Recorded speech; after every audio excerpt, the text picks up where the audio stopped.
ये अंदर जाएगा, ये ऊपर जाएगा, ये क्या है, ये का मतलब क्या है, ये सोचो, डायफ्रेम। और ये का मतलब क्या है, स्टर्नम। और ये का मतलब क्या है, रिब केज। ठीक है, तो ये सारी चीज़ें अपोजिट काम करती है। इस यहाँ पर तुम कॉमन सेंस यूज़ करोगे तो तुम्हें समझ आएगा। सेंस यही है कि अंदर की जगह को आपने ज़्यादा बना दिया तो हवा अंदर की तरफ जाएगी, इंस्पायरेशन होगी, इनहेलेशन होगी। और अंदर की जगह कम करोगे तो हवा बाहर जाएगी। यहाँ पर शॉर्ट क्वेश्चन आता है, हमें आया था कि मैकेनिज़्म क्या है, इंस्पायरेशन में क्या होता है। ये MBBS BDS में भी आता है, ये इधर भी आता है, वहाँ थोड़ा डिटेल है, यहाँ पर आता है। उसमें ये है कि तुमसे पूछते हैं कि इंस्पायरेशन में क्या कुछ होता है, तो आप कहोगे कि रिब केज आउटवर्ड आ जाता है, अपवर्ड चला जाता है, स्टर्नम जो है वो आउटवर्ड आ जाता है, और डायफ्रेम नीचे की तरफ चला जाता है, और अंदर एक free big space Doom shape structure बन जाती है, जिसकी वजह से हाँ इंटरकोस्टल मसल जो है एक्सटर्नल वो कॉन्ट्रैक्ट हो जाते हैं और इंटरनल रिलैक्स हो जाते हैं। उससे होता ये है कि अंदर एक फ्री स्पेस बनती है और उस फ्री स्पेस की वजह से हवा अंदर आ जाती है। अब ये सारी चीज़ें अपोजिट होगी तो हवा बाहर चली जाएगी। इसी को कहते हैं मैकेनिज़्म। फिर इम्पोर्टेंट, इसके बाद इम्पोर्टेंट जो टॉपिक है ये बहुत ज़्यादा फिजियो में आगे, तो ये बहुत ज़्यादा पूछे जाने वाला क्वेश्चन है और ये बार बार आता है कि what is respiratory volume. Volume क्या है, इसका यूनिट क्या है, मिलीलीटर में। सही है। अब वॉल्यूम जो है उसके बेसिक 4 टाइप्स हैं। बेसिक ये आपके बुक में FSC में शायद मेरे ख्याल में 2 ही दिए हुए हैं। हाँ, एक उन्होंने दिया हुआ है टाइडल वॉल्यूम, एक उन्होंने दिया इंस्पायरेटरी रिजर्व वॉल्यूम।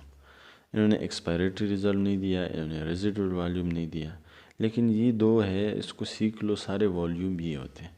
देखो अब ये होता क्या है, टाइडल वॉल्यूम सबसे पहले डिस्कस करते हैं।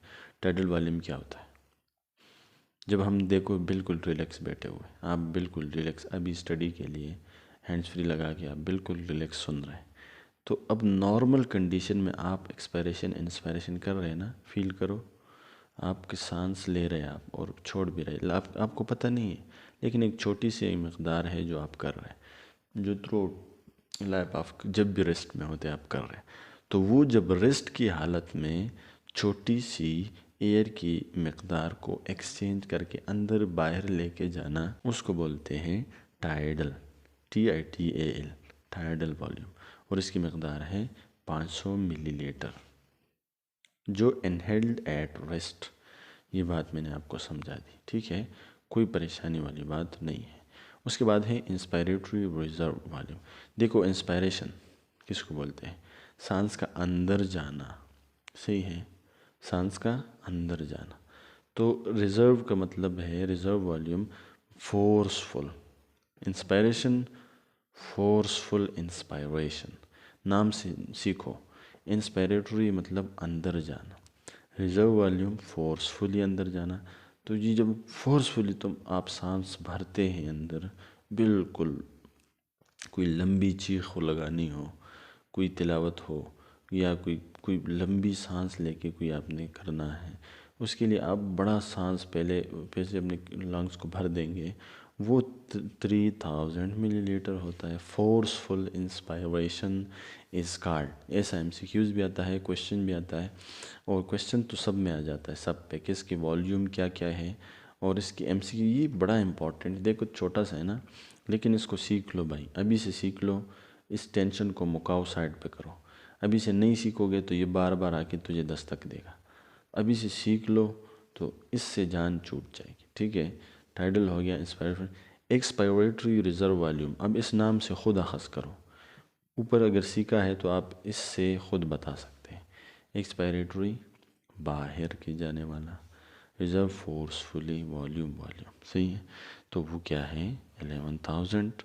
फोर्सफुल एक्सपायरेशन देखो लिख चुका हूँ। फिर रेजिडुअल वॉल्यूम, ये तो वो वॉल्यूम है जो आपके लंग में अगर जितना भी फोर्स आप लगाए उसके बावजूद आपके लंग में जो वॉल्यूम बचता है, कुछ तो होता है ना जो अंदर हमेशा रहता है। ऐसा नहीं है कि सब निकाल दो तो आपके लंग कोलेप्स कर जाए, ऐसा तो नहीं है ना, कुछ तो निकलेगा। तो कुछ वॉल्यूम आपका बाहर हमेशा अंदर रहेगा, कुछ वॉल्यूम हमेशा रहेगा, ताकि तो आपके लंग्स कोलेप्स ना कर जाए। ये नेचर है। तो उसको कहते हैं रेजिडुअल, या रेजिडुअल किसको बोलते हैं? रिहाइश को, जो हमेशा रिहाइश पजीर है। सही है। तो ये तो आज का टॉपिक यही तक, ज़्यादा लंबी नहीं करनी चाहिए। ये 2 लेक्चर आपके 2 दिन का आपका काम हो गया। देखो, मुख्तसर 15 मिनट में आपने 2 दिन का काम कर दिया। अगर हमारी स्ट्रगल आपको पसंद आ रही है, आपको समझ आ रही है, तो हमें अपने लाइक्स, कमेंट्स और शेयर से हमारे चैनल को इम्प्रूव कीजिए, सपोर्ट कीजिए, अपने दोस्तों के साथ शेयर कीजिए। अगर कोई मसला, परेशानी, प्रॉब्लम है तो आप कमेंट सेक्शन में बता सकते हैं। इंशाल्लाह मैं कोशिश करूँगा व्हाट्सअप नंबर शेयर कर दूँ, उसमें फिर सारे, जिसको अगर नोट्स चाहिए या इसकी बिल्कुल क्लियर पिक्चर चाहिए तो आप वहाँ से मुझसे ले सकते हैं।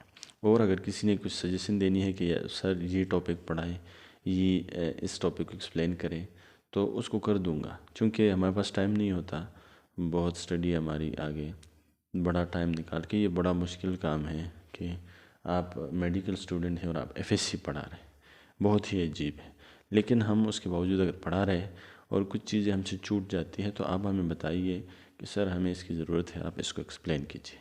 लेकिन एक ही शर्त है कि आप हमें सपोर्ट कीजिए, हम आपको सपोर्ट करेंगे, आपको हेल्प करेंगे कि आप मेडिकल फील्ड में हमारे साथ आ जाए, आपको चीज़ों में आसानी हो, जो चीज़ें हम पे गुजरी है वो आप पे ना गुजरे।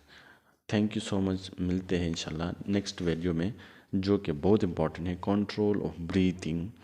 कंट्रोल ऑफ ब्रीथिंग बड़ा मज़े का, यहाँ पर बड़ा शॉर्टकट्स है, मैं उसको समझाने वाला हूँ। Thank you so much.